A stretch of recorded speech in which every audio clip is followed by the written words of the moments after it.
বর্তমানে আমরা একটা অসুস্থ সমাজে বসবাস করতেছি, যে সমাজের কিছু সংখ্যক মানুষ সর্বক্ষণিক মগ্ন থাকে কখন কার কি ক্ষতি করা যায়, কাকে কোন ফাঁদে পালানো যায়, এরকম চিন্তায় মগ্ন থাকে। আবার এক শ্রেণীর মানুষ আছে যাদের মনে করেন অ্যালার্জি না থাকলেও চুলকায়।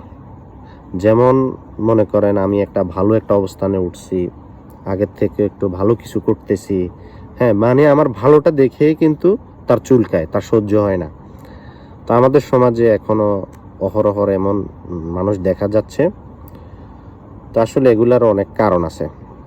তা আমি উদাহরণস্বরূপ যদি বলতে যাই, দেখেন, ডাক্তার যদি আপনাকে নিষেধ করে যে আপনি আজকে থেকে গরুর মাংস খেতে পারবেন না, এটা আপনার স্বাস্থ্যের জন্য ঝুঁকি, আপনি কিন্তু সর্বোচ্চটা দিয়ে চেষ্টা করবেন গরুর মাংস না খাওয়ার জন্য।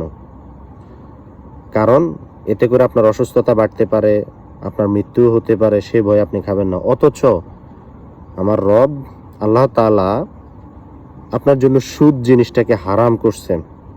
সুদ আপনার জন্য হারাম করছে, নিষেধ করছে, সেটা জেনেও কিন্তু আপনি সুদ খাচ্ছেন। এখন প্রশ্ন হচ্ছে, সুদ কারা খায়? সুদ খায় হচ্ছে যার কাছে অনেক পরিমাণ টাকা আছে, সে তো অবশ্যই সুদ খাবে। সে মানুষকে দেওয়ার মতো টাকা আছে সুদের উপরে, সেই মূলত সুদটা খায়। এবং কি এই সমস্ত লোকেদেরকে কিন্তু আমরা সমাজের নেতৃত্ব স্থানীয় বসাই। কোনো একটা সভাতে গেলে চেয়ারটা ব্যাকের আগে সবার আগে ওনাকেই দেই। তো এটা আসলে আমাদেরই দোষ।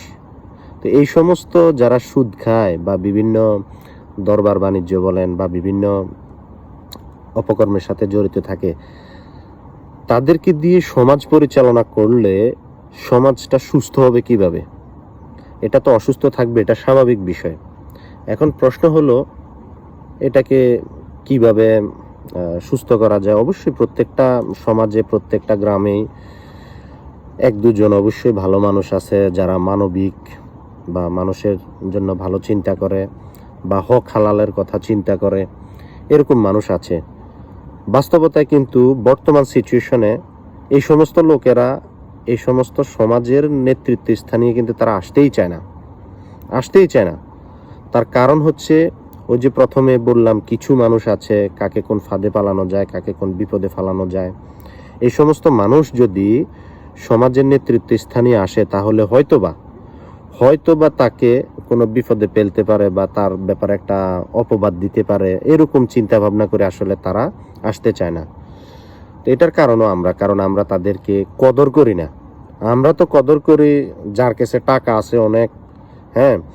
এই সোজা কথা বলতে গেলে সুদখোর, ঘুষখোর, এই সমস্ত লোকেদেরকে আমরা বেশিরভাগ প্রায়োরিটি দিয়ে থাকি। এটা দোষটা আমাদেরই।